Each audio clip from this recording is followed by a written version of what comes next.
Olá, pessoal, tudo bem?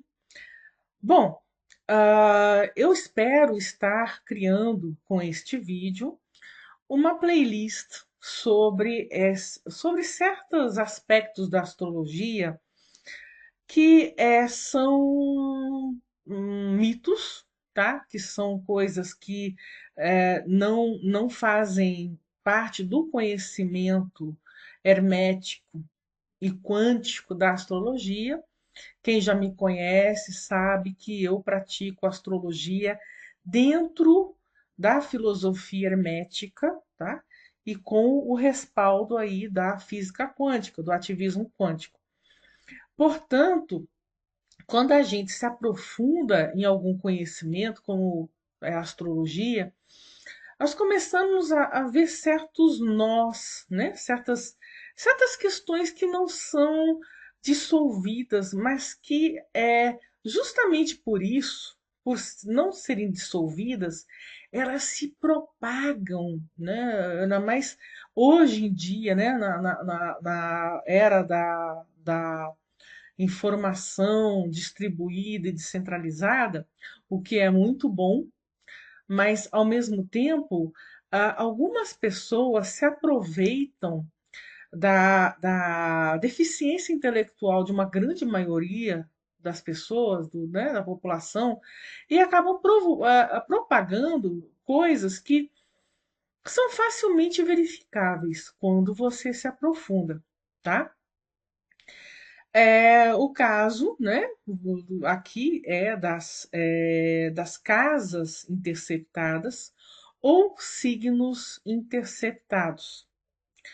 Caso você ainda não saiba, se você tem no seu mapa casa interceptada, automaticamente, matematicamente, você vai ter signos interceptados também, tá?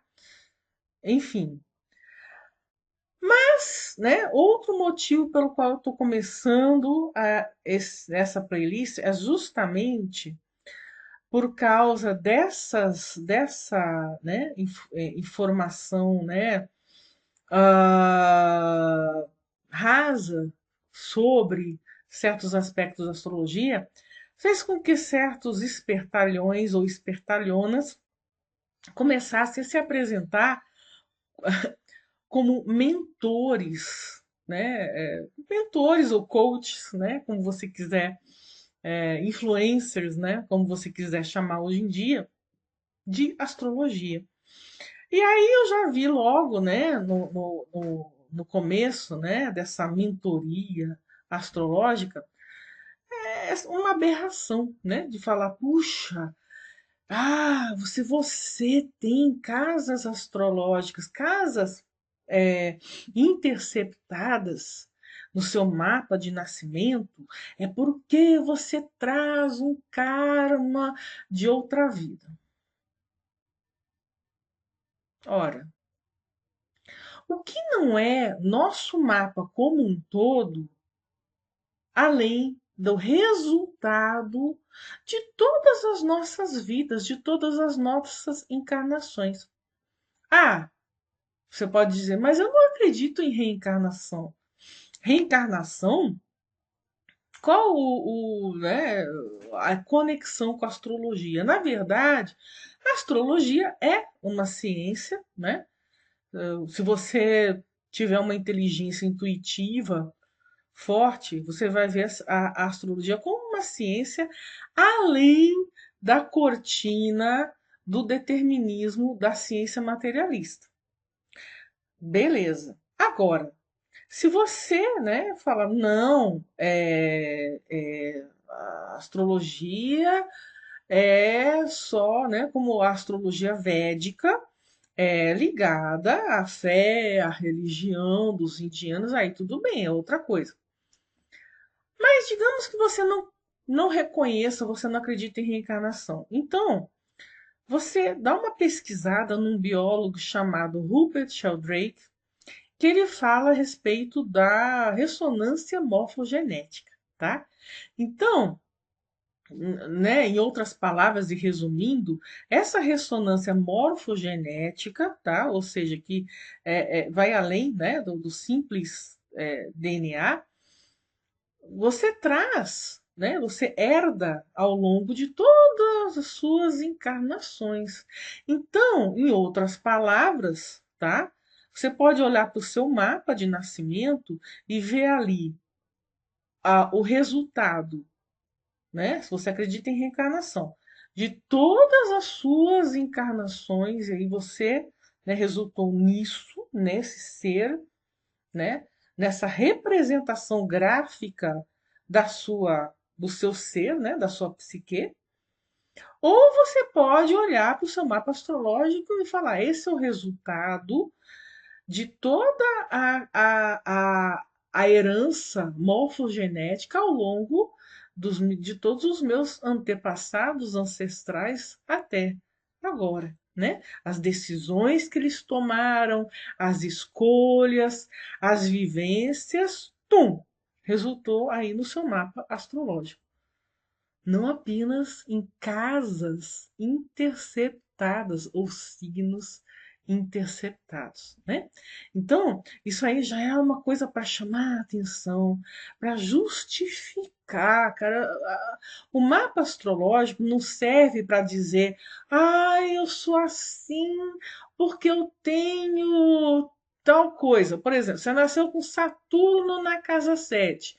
Ai, meus relacionamentos nunca dão certo porque eu tenho Saturno na casa 7. A partir do momento em que você afirma isso, a partir do momento em que você escolhe isso para você, você já está condenando, seja suas próximas encarnações, seja a sua árvore genealógica, a um fracasso na área dos relacionamentos. Cuidado, tá? Cuidado com o determinismo. Cuidado com essa adaptação da astrologia, que é uma ciência divina, que é uma ciência quântica subatômica, para os padrões deterministas. Não é assim que funciona. Só que é muito fácil jogar isso numa rede social, um influencer, youtuber, que tem muito mais seguidores do que eu nunca vou alcançar, mas que chamam a atenção da baixa intelectualidade, da preguiça de estudar, da preguiça de ir atrás de algo mais profundo, de se tornar responsável pelas próprias escolhas, pelo próprio andamento da vida. Que aí sim a astrologia traz, o mapa astrológico, traz a possibilidade de você se tornar responsável pelas suas escolhas, pelo andamento da sua vida, de se transformar naquilo que o ativismo quântico chama, né, de observador quântico. O observador quântico sempre está presente, consciente no fenômeno, na experiência. Tá legal? Para exemplificar, aqui eu trouxe dois mapas que, na verdade, é de uma pessoa só, tá? É do Albert Einstein, né? Para mostrar para vocês o quanto essa teoria, essa preocupação com casas ou signos interceptados é uma bobagem, né? É para chamar a atenção desses nozinhos, né? Que não são muito fáceis de serem dissolvidos, justamente porque não existe um estudo, um esclarecimento da astrologia como filosofia hermética e ciência quântica. Bem, antes da gente falar do Einstein, né? A gente tem que falar sobre sistema de casas, tá? Eu não vou me alongar aqui, porque é um assunto de um livro, né? De uma enciclopédia, na verdade, né? Mas o que é importante para vocês entenderem é que, ao longo do tempo, ao longo da história da astrologia, vários sistemas de casas foram usados, né? Então tem o sistema das casas iguais, ou que é o mais antigo, obviamente, né? Porque né, o sistema de casas ele depende de um fator chamado tempo. e tempo e espaço, claro, né? Que são essas dimensões do mapa astrológico. Então, por que tempo e espaço? Então, olha para esse mapa aqui, né, do Einstein. O mapa astrológico, ele, né, ele tem como referencial, ou seja, aqui no meio está a Terra, né, os assuntos da Terra. Então, o referencial do mapa astrológico são os assuntos na Terra, que está aqui no centro. Por isso que a astrologia, ela ainda é geocêntrica, né? E o próprio Galileu disse que o heliocentrismo em nada afeta. Galileu foi astrólogo, poucas pessoas sabem disso, né? Então ele mesmo disse que o heliocentrismo não afeta a astrologia. Por quê? Exatamente por isso, porque a astrologia continua considerando a, a Terra o centro, o foco dos estudos, dos acontecimentos em que ela estuda. Então tá aqui, né, a Terra aqui no centro. Então a gente sabe que o momento do nascimento tem lá um signo ascendendo, né, no horizonte a leste.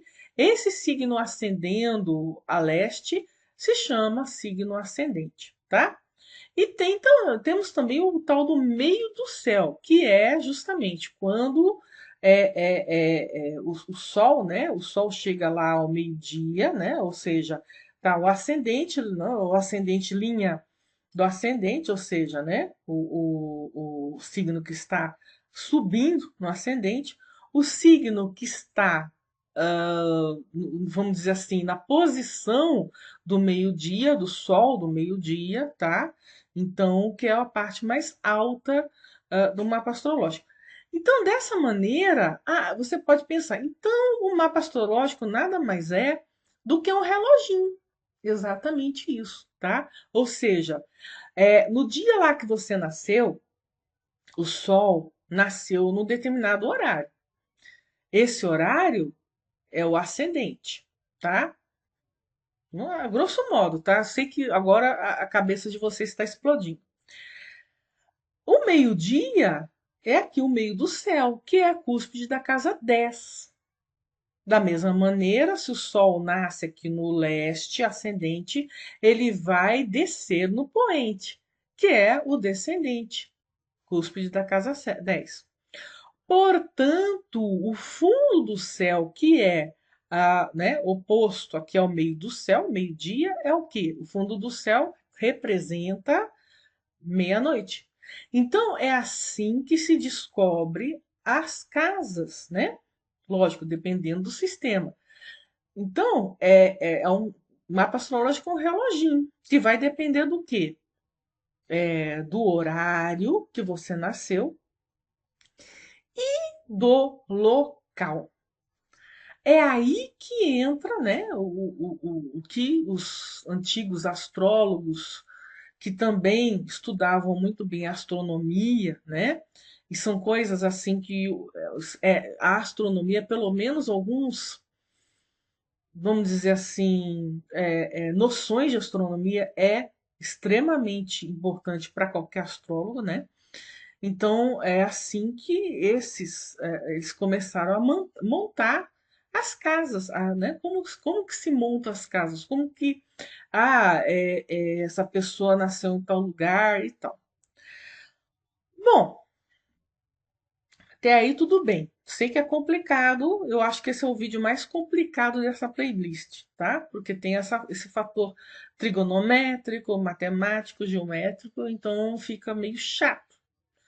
Mas vem comigo para você desmistificar isso. Então, aí, voltando lá ao sistema de casas.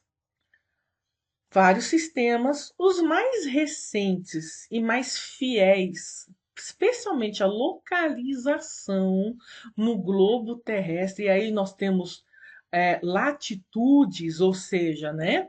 Temos aqui o Equador, que é, né, o Sol incide, nós aqui, né?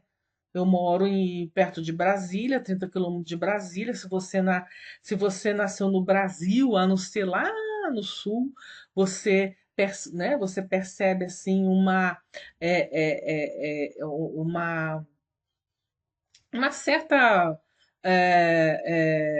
conformidade, né, com o nascer e o pôr do sol. Mas isso não é assim para todo lugar do mundo.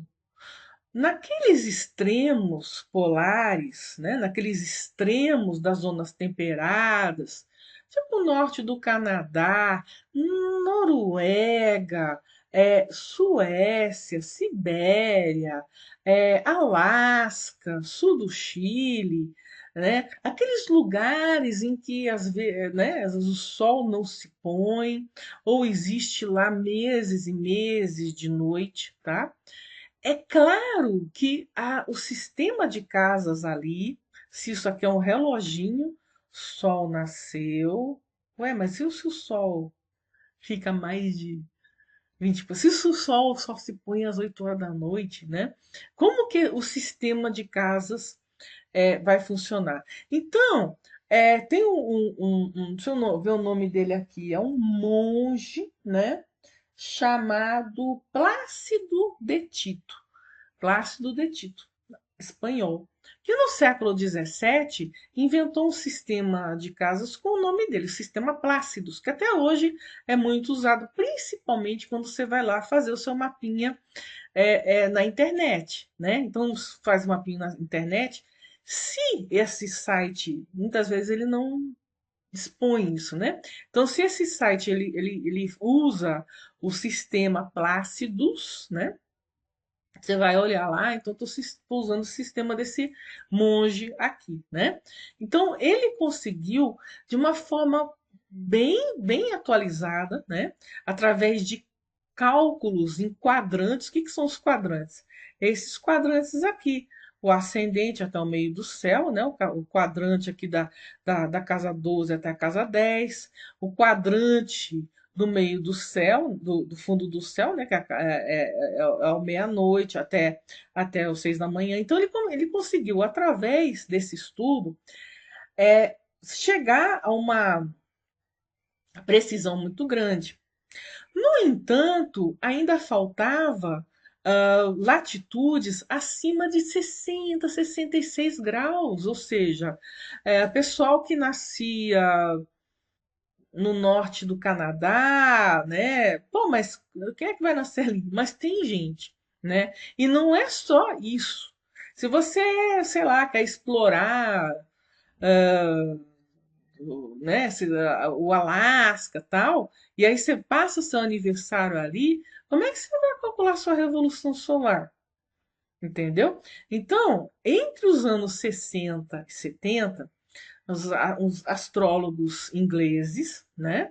Eles fizeram o seguinte: olha, quer saber? Para acabar de vez com essa polêmica, né?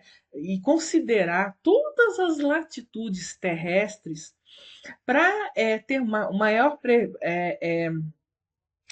precisão no cálculo do mapa astrológico, nós vamos ficar aqui 15 anos trabalhando, pesquisando, nascimento por nascimento, entendimento não só da matemática, da trigonometria, da latitude, da inclinação do Sol e tal, dos equinócios e solstícios, mas também experiência de vida, né?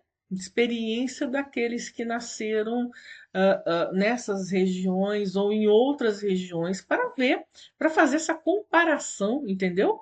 Entre vivências e entender, então tá legal. E aí eles usaram justamente as direções ou progressões secundárias, né? Para ver essa evolução, né? Esse desenvolvimento daquela pessoa ao longo da vida e aí fazer os devidos acertos. No sistema Plácidos, que eles partiram do sistema mais recente, que é o Plácidos, né? Do monge, para chegar ao método, ao sistema de casas topocêntrico, né, que é o mais atual, que é o mais exato, tá? Utilizado aí esse software que eu uso, que é o Pegasus, eles usam topocêntrico, legal, né? Na internet eu não vi nenhum usando o topocêntrico, mas na maioria dos softwares profissionais, eles têm que usar esse método, que é o mais recente, e que se você, por acaso, atender, isso acontece direto comigo, atender alguém que nasceu lá, né, como Einstein, aí, nasceu na Alemanha, na Suíça, na Suécia, Dinamarca, ou pessoas que vão passar o aniversário em lugares assim em que não né, fogem das latitudes aí, né, mais menores, né, ou seja, acima dos 60 graus de latitude. Então aí você tem a possibilidade de fazer todos os mapas. Quem nasceu pertinho do Equador, o Sol incide, né, tem a equivalência do dia e da noite, certo ou não? Certo. É aí que eu quero chegar.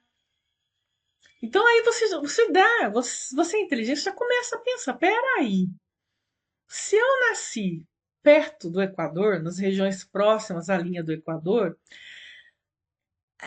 as minhas casas vão estar equilibradas, ao passo em que, se eu nascer em Anchorage, lá no Canadá, desculpa, no Alasca, ou se eu nascer em Oslo, né?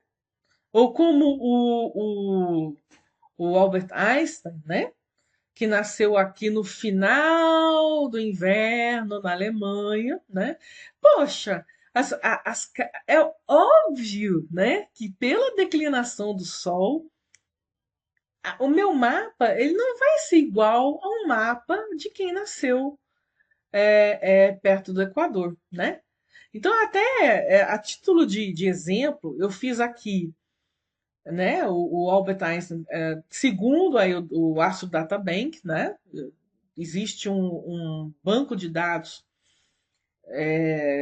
de datas e horários de famosos, né, de personalidades famosas, que você consegue. Eu gosto daquele site AstroTeme, né? AstroTeme é um site francês que tem todas essas informações. Nem tudo é exato, tá? Tem uns erros ali. Eu já reportei o erro do dia de nascimento do Rudolf Steiner, que eles erraram, mas até agora não corrigiram, enfim. Mas a título de exemplo, eu peguei, né, ali no Astro Time, Albert Einstein nasceu dia 14 de março de 1879, às 11h30 da manhã, né? E aqui, olha, bem perto de Greenwich, lógico, né? Alemanha, na Alemanha, né? E aí você bateu o olho, você fala, caramba, né? O Albert Einstein tem aqui, por exemplo, Capricórnio interceptado, né? Aqui na casa 7. E, obviamente, o ascendente, a casa 1 dele tem Câncer interceptado. Ah, que legal. Então, vamos ver.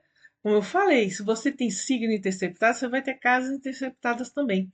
Ele tem Capricórnio, né? A casa 7 interceptada em Capricórnio. Então, obviamente, a primeira casa vai estar interceptada em Câncer. Ah, mas você falou que quem tem casa interceptada vai ter signo interceptado. Então, o touro aqui, interceptado aqui na casa 11. Então, obviamente, o escorpião vai estar interceptado onde? Na casa 5. Caramba! Coitado do Einstein! Se você for naquela teoria vaga, né? Para assustar. O pobre coitado do Albert Einstein nasceu com um karma, caramba, pesado. Casa 1, casa 7, casa 5 e casa 11, né? É interessante, né? Casa 5 e casa 11, o que a gente conhece do Einstein, né? Ele teve que ultrapassar é, é, certos paradigmas aceitos pela casa 11, né? E justamente aí, olhando aqui o Plutão, a gente entende que Ele acabou, através da criatividade, da inteligência, da personalidade dele, derrubando muitos paradigmas, né? Mas aí você está olhando o quê? Para Plutão. Tem nada a ver com signos ou casas interceptadas. Você está entendendo o que eu quero dizer? Tá? Eu, a título de brincadeira, né? Eu coloquei ele nascendo na mesma data, mesmo horário, só que em Recife, pertinho do Equador. Aí, tadã, desaparecem as interceptações, signos, né? Então você percebe que é, de acordo com o local, da latitude em que você nasce, se você não tem só uma casa interceptada, então meu karma vai ser não sei o quê. Não. Necessariamente, isso é questão de geometria básica, né? Se você tem uma interceptação aqui, né? A casa interceptada aqui no signo de Capricórnio, você vai ter uma interceptação em Câncer. Se você tem um signo interceptado na casa 11, você vai ter um signo interceptado na casa 5. Então, qualquer das interceptações, você sempre vai ter quatro. Então, quatro, cara. Então, se você não tem um karma tão pesado assim, né? Às vezes você não consegue nem sair da cama, né? Então você percebe a bobagem, né? E também eu coloquei aqui, né, com um Einstein, possível, obviamente alguém nasceu no Recife nesse momento, né? Então com um Einstein aqui com as casas bonitinhas e tal, sem problemas kármicos, sem, sem desesperos e catástrofes nenhuma, apenas casas bonitinhas, regindo cada uma regida por um signozinho e tal, tudo certinho, certo? O gênio tá aqui, não, não, não aqui. O gênio tá aqui, né? Uma pessoa que ele superou dificuldades, né? A partir do ensino fundamental. Então, se houvesse alguma questão kármica e tal, em termos de interceptações, a gente teria aqui na casa 3, certo? Considerando esse horário, tá? Mas aí, quando você estuda e se aprofunda, você olha, né, um Saturno fazendo conjunção com Mercúrio em Áries, né? Então, isso pode ser kármico? Pode.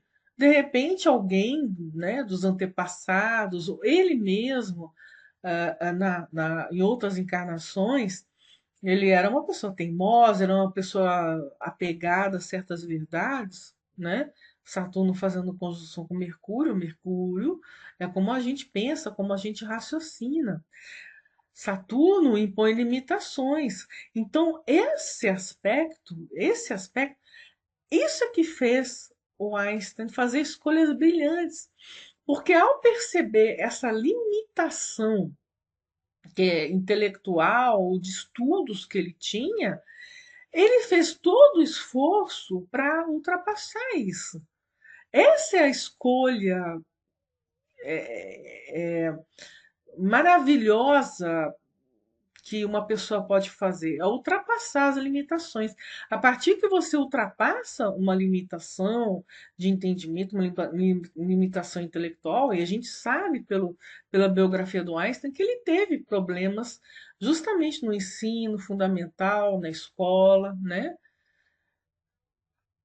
Só que Urano na casa 3. A casa 3 está aí, bonitinha, sem interceptação. Urano significa a liberdade. Urano também significa aquelas pessoas que são diagnosticadas com TDAH, né? Mas que aprendem, talvez isso tenha sido o caso do Einstein, né? Ainda bem que ele não nasceu ainda com esses determinismos psiquiátricos, né? Mas talvez esse Urano fez com que ele, olha, eu não consigo me concentrar, porque isso para mim é bobagem, eu aprendo de outra maneira. E foi o que aconteceu na vida dele. Aprender de outra maneira, ter uma outra visão de mundo. Isso ajudou ele a ultrapassar essas limitações, entende? Então, aqui, né, falando aqui, só olhando para uma astrologia de uma forma mais aprofundada, sem esse besteirol de casa, signo interceptado, né? A gente começa a perceber, puxa, como a astrologia é rica. Basta abrir a cortina, né, dessas nuvens, desses devaneios que as pessoas acabam, infelizmente, né, para ter seguidores e likes e não sei o que mais tudo, tá? Acabam atraindo os incautos. Ai, meu Deus! Então é por isso que nada dá certo na minha vida. Porque eu tenho casa interceptada. Mas se você tem casa, então você tem duas casas, dois signos, quatro interceptações.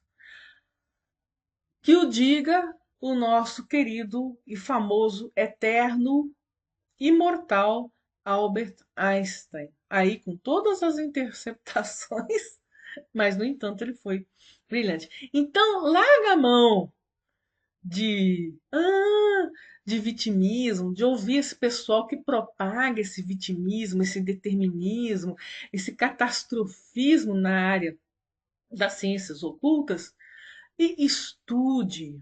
Eu pretendo, ano que vem, 2025, né, já estou fazendo isso, dar um curso de filosofia hermética e cabalística, para justamente vocês saírem desse ambiente de propagação, né, como se fala hoje em dia, de fake news, né? Até na astrologia. Até a astrologia é vítima disso, né? Então é isso, pessoal. Obrigada por ter assistido até agora. Meus vídeos são longos, pois é, porque tem conteúdo, né? Não fica, não é aqueles. Tem um pouco de clickbait, porque eu falei de mistério, né? Mas a maioria dos vídeos que vocês veem aí são muito rápidos e, enfim, com aquelas informações bem rasas como um pires, tá bom? Grande abraço leonino para todos.